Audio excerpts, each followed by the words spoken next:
कथा का हम श्रवण कर रहे हैं महाराज।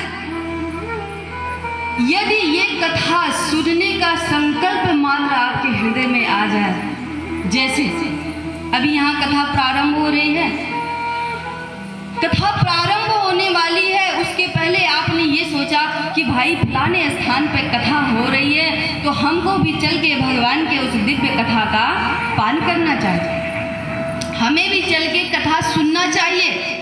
केवल इतना सोचा ही है, अभी आप आए नहीं। कहते हैं यदि सुनने का भाव ही मन में आ जाए तो उसी क्षण तत्काल ही वह परमात्मा हमारे हृदय में आके बंदी बन जाता है। कितना बड़ा महत्व बताया गया है कि आपके मन में मात्र संकल्प आया कि हम कथा सुनेंगे तो परमात्मा कृष्ण कन्हैया आके हृदय में बंदी बन जाता है। और महाराज जो एक बार घुस गया तो फिर जीवन भर नहीं निकलता। अगर वो टेढ़ी टांग वाला एक बार हृदय में पहुंच गया ना तो कितना भी प्रयास किया जाए वो निकलता नहीं है। कैसे, आप लोग को बताते हैं।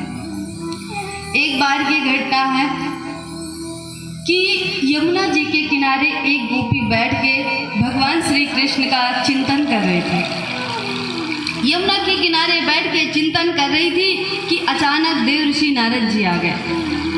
नारद जी ने देखा, नारद जी ने पूछा, अरे गोपी तू यहाँ बैठ के क्या कर रही है? गोपी ने कहा, नारद जी मैं कृष्ण कन्हैया का ध्यान कर रही हूँ, उनका चिंतन कर रही हूँ। नारद जी ने कहा, अरे गोपी वो तो तेरे पास ही तो रहता है, वृंदावन में तो रहता है, अरे उसका ध्यान करने की क्या जरूरत है? जब उसे देखने का मन हो, जब उससे मिलने का मन हो तो जाके देख लिया कर। अरे नंद का छोरा है, नंद के घर ही तो रहता है। तो गोपी ने कहा, नहीं नहीं नारद जी, मैं इसलिए ध्यान नहीं कर रही हूँ कि मैं उसे देखना चाहती हूँ। फिर क्यों कर रही है? गोपी ने कहा, नारद जी मैं इसलिए ध्यान कर रही हूँ कि जब से मैंने उसको देखा है तब से बार बार उसको देखने का मन करता है, बार बार वो मुझे अपनी तरफ खींचता है। तो मैं ये चाहती हूँ कि वो मेरे हृदय से निकल जाए, क्योंकि वो मेरे हृदय में बैठ गया है, इसलिए मैं ये चाहती हूँ कि वो मेरे हृदय से निकल के चला जाए, इसलिए मैं उसका ध्यान कर रही हूँ। नारद जी ने कहा, अच्छा ये बात